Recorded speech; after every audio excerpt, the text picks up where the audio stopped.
Welcome everyone to this week's Mutant Meetup call. We hold these calls every Tuesday at 9 a.m. Eastern, 1 p.m. UTC. Today, I'm going to be going over some information about the Celsius custody cover claims. Members who held active cover at the time that Celsius announced that withdrawals were halted will be able to file claims starting on September 12th, which will be this coming Monday. So I'm going to give an overview of the situation. I'll go over a timeline of the timeline for when claims can be filed, and I'll do an overview of the process. I'll also talk about off-chain proof of loss, since that's unique for a custody cover. And then I will share some information on how you can see if your cover is one that's eligible to be filed for a claim. Updates this week. Hugh is traveling, so he won't be able to join us, but I'll go over my usual updates. I'll review the last week in cover sales. I'll talk about the active coverage by cover type. And then on the community update side, I will be talking about our presence at Berlin Blockchain Week. And I'll talk about the ETH proof of work discussion and the next steps now that the snapshot vote is passed. So I will jump into the first section and talk a little bit about Celsius custody cover claims. Like I said, on Monday, members who held active cover at the time that withdrawals were halted will be able to file claims. So in this section, I'll just go through the timeline and some information for anybody who wants to participate as a claims assessor or anybody who has a cover for Celsius and wants to prepare ahead of claims filing next week. So originally on the 13th of June, Celsius had announced that withdrawals were halted. And when that happened, that timer started for custody cover. So section 1.2 covers members who hold active cover at the time that withdrawals are first halted. So given that that time frame has been, that 90-day period has been elapsing, and it will be up at 2:10 a.m. UTC on September 12th. So that'll be Monday. Monday, members will be able to file claims. Again, I've talked about this previously, but section 1.2 is that protection. There's two in the custody cover wording. So this is the one that we're going off for that 90-day period. When members are able to file claims and there's that discussion in the claims discussions channel, this will be the piece in the cover wording that we'll be focusing on. The timeline, like I said, is going to be on the 12th of September when members are filing claims, just for those who haven't filed a claim before or unfamiliar with the process. Claims assessors stake NXM and they vote on claims. They discuss them in the claims discussions channel and they go over each claim as they come through. You can see the past claims history in the documentation. There's a claims history section. There's a breakdown by claim events for those who want to go through and review how things have proceeded in the past, how each different claim event was handled and what the outcomes were. But voting lasts for at least 36 hours.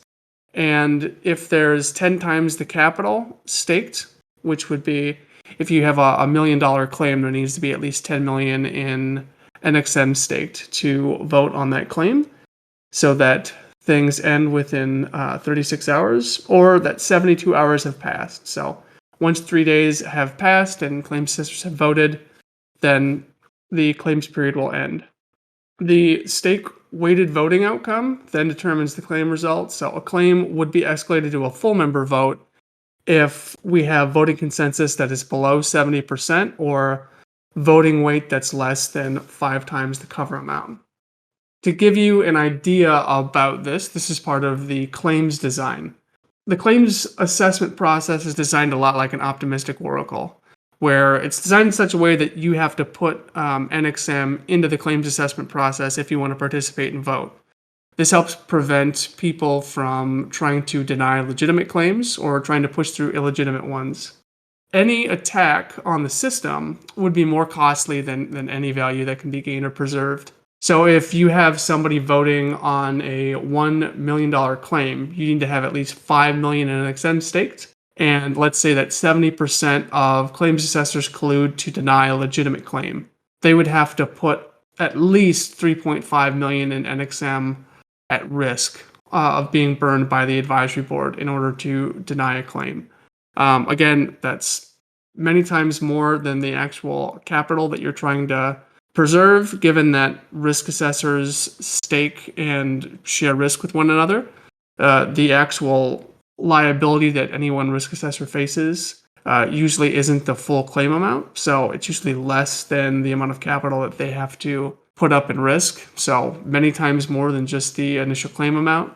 And then the share of the fee pool that claims assessors earn if they are in the majority outcome is, not significant enough to cause somebody to act in a fraudulent manner. So the way this is designed is to ensure that honest behavior gets rewarded, and that if somebody's trying to deny a legitimate claim or push an illegitimate one through, that their capital is burned and their membership within the mutual is reduced for going against the design of the system, but more so the social contract among members. Just an idea on the claims design and that process for when claims filing does happen.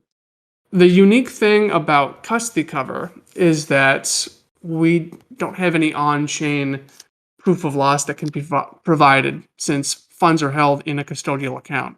So for custody cover policies, when you're filing a claim, we need off-chain proof of loss, which can be constituted by a few things, but the most important, in my opinion, is submitting a copy of your account statement, which you can download from Celsius as a CSV file. There's a few different ways to do this. I think one of the easiest ways is probably to upload that CSV file to a Google Drive and then include that link to that drive in your claims filing. There's a few different ways you can upload that in the claims interface. You can also include screenshots, but I think having that account statement is probably going to be the most important for claims filing here.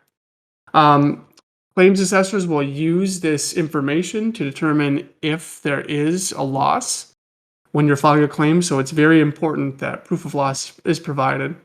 Other types of proof of loss would be screenshots of a notice within the Celsius application letting you know that you can't withdraw. You can take a screenshot of your account statement to verify it against your CSV file that you upload. We have social media statements from Celsius, so that's something that claims assessors readily have available as well. Any other evidence that you want to provide in your claim, any context around your claim, feel free to do so. If anybody has any questions about off-chain proof of loss, they can ask those in the claims discussions channel as well. And then how to figure out if your cover was active during the time that withdrawals were first halted. I've made a Google sheet that has information of the claims that were active. There were a couple that were purchased right after the announcement was made. I've got to update that. It should say 210 UTC in there, but yeah. So we had a couple that were bought roughly like an hour. One was an hour and one was about 2 hours after the announcement. So if you're buying a cover policy after that announcement has been made, obviously that's not something that we can cover. But for the cover policies that were active at the time, total liabilities are about $161,769 or 98 ETH and 1,000 DAI, which is 0.07% of the capital pool. Anybody can go here and review. This is just a guideline. If it's likely that you can file a claim. Of course, if you don't have proof of loss or you didn't incur a loss, then it's unlikely that your claim is going to be approved. But this is just a general guide for those who are looking at filing claims.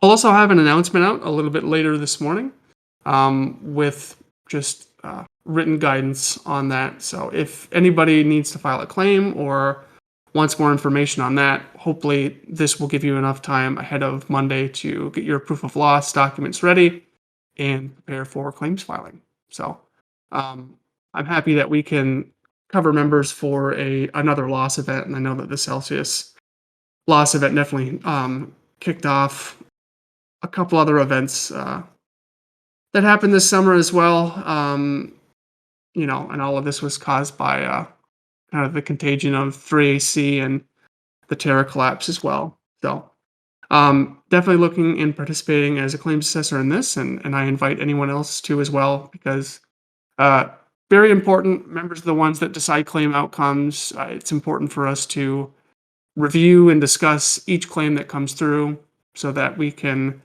evaluate those, vote on those, and help those who had active cover and are filing a claim because they suffered a genuine loss, to help them have their claim reviewed and get them compensation for the loss that they incurred.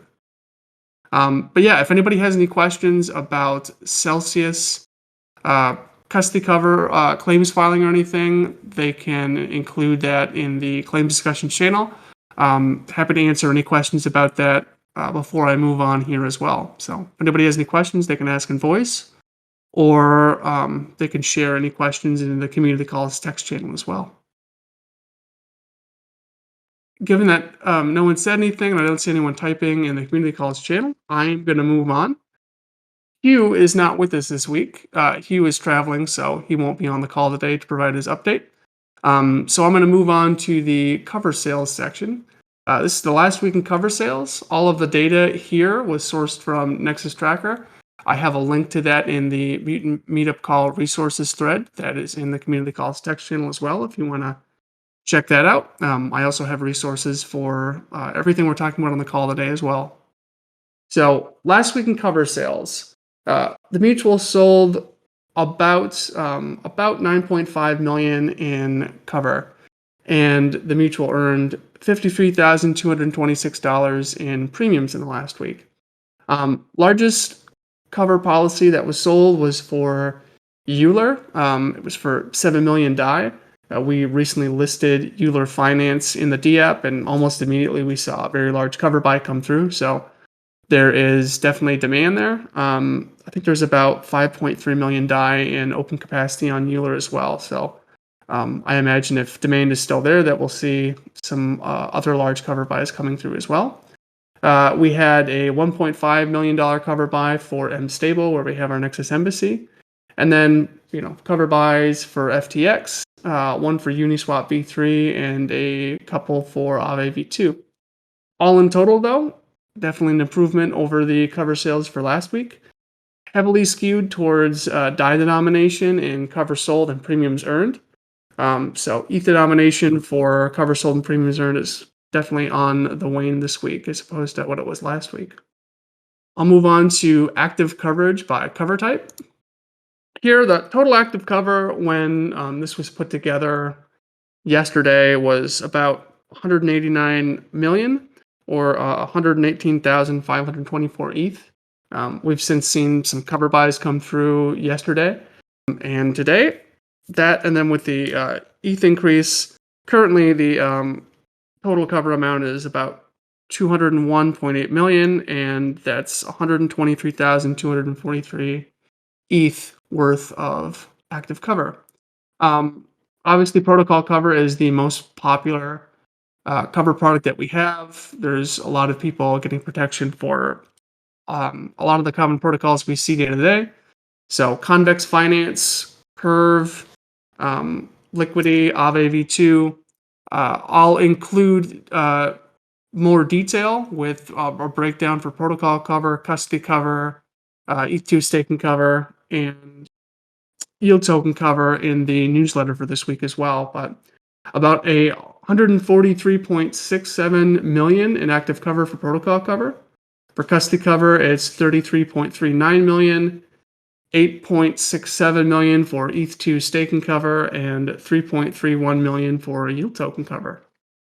Again, you can look in the Nexus Tracker and see a breakdown of active cover by platform as well. And then just a couple of community updates this week. One is that I'm going to be in Berlin for Berlin Blockchain Week, along with Ray, who is the tokenomics working group lead, also a contributor to Nexus Investment. So we'll both be there attending the various events happening during Berlin Blockchain Week. I know that Ray is excited to go to DuneCon. I'm looking forward to going to DAppCon, and we will be there around ETH Berlin as well. So there's already a few Nexus mutants that have reached out that I'm going to be meeting up with. But if you're going to be in Berlin during that week and you want to meet up, or you want to connect, just get a hold of me. You can get a hold of me here on Discord, or you can reach out to me on Twitter. Whatever works, but I definitely love to meet any members if they're going to be there that week. And then I just wanted to go over the ETH proof of work vote here. So this passed on Snapshot. Again, the Snapshot vote was a signaling vote just to determine what option that members wanted to go with. So option B, which was using any funds from the sale of ETH proof of work for a buyback of WNXM that would be held in the Nexus Treasury. That was the outcome that won. Given that we now have all of the information that we need to put this on chain, I'll work with Gautier to get that written up, and hopefully we can get that on chain sometime this week, since we are definitely getting closer to the merge. We can have that vote up. Members can vote on whether or not they want to sell the ETH proof of work and capture value for the mutual. We'll include some details in that proposal, but the next steps for that is going to be putting this on chain and letting members vote on this with a yes or no outcome, which is how on-chain votes are structured. Once that is ready and that's on chain, I'll definitely make announcements and let everybody know so that members can participate in that. I know that Gautier isn't here, otherwise I'd ask him to give an update as well, but hopefully we can move forward on this and have this vote concluded ahead of the merge, which I know is slated to happen around the 12th or the 13th of September. So I know the Bellatrix upgrade just happened today, and so we're well on our way toward the merge. And then just one quick update before I head to the open forum, which is that meetups are going to be on hiatus for the next couple of weeks. I am going to be taking a vacation, and then I will be at Berlin Blockchain Week, so I'll be a little bit busy for those 2 weeks. So the next community call is going to take place on Tuesday, September 27th, and that'll be the next time that we can all get together and go over the updates. So hopefully I have a lot to share after going to Berlin Blockchain Week, and we can definitely share some updates. But in the interim, you can check out the Nexus Mutual newsletter. I'll have updates in there about Celsius claims filing and things as they develop over the next couple of weeks. So the next issue of the newsletter is going to come out tomorrow. So if you haven't already, you can subscribe and stay up to date there. But otherwise, this period in the call is an open forum. If there's anything that I didn't cover, or if you have any questions that you'd like to ask at this time, feel free to ask in voice, or you can also ask your questions in the community calls text channel if there's anything that you would like to talk about. Hello. Hello. Oh, yeah, I can hear you. Yeah. Yes, I want to know how many ETH is going to sell if the proposal approved. For ETH proof of work, Yeah. I'm not entirely sure. It's going to be dependent on what happens after the ETH proof of work hard fork. I'd imagine it would be the amount of ETH in the capital pool that's held there. So if you look in the Nexus Mutual docs, which I'll share a link to right now. Okay. Thanks. Yeah, no problem. So if you look in the community calls channel, I've shared a link to the Nexus financials section in the docs. If you go in there, you'll find the address for the capital pool. Okay. And if you look in there, you can see how much ETH is held in the capital pool. So some of it is invested, but the just pure ETH that's in the capital pool is 106,858.9865 ETH, roughly. So I imagine that would be the amount that'll be present on the ETH proof of work hard fork. Okay. And I was late, and I would like to know is there any progress in the tokenomics? the new tokenomics? Yes, there is. So Ray gave a pretty detailed update that was in the newsletter last week. Okay. You can also check under the Nexus Investments section in the Discord, the Tokenomics Revamp channel. Okay, thanks. Yeah, he's got his update in there as well, and you can DM him for some more detailed information as well. I think he just put out that announcement this morning. So, but yeah, all of the information Okay. on tokenomics is there, and if I can help with anything else, just go ahead and tag me, and I'll get you answers. Okay, great. That's it. Okay. Thank you. Yeah, you're very welcome. All right. Well, if there are no other questions, we can wrap things up this week. Thanks everybody for joining us. Always happy to go over updates. I know that we won't be having the community call for a couple weeks, but I will see everybody back here on the 27th of September. Until then, I hope everybody has a great rest of their day and a wonderful rest of their week this week, and a really nice couple of weeks ahead as well. So we'll see you on the 27th, and I hope everybody has a great day. We'll talk to you later.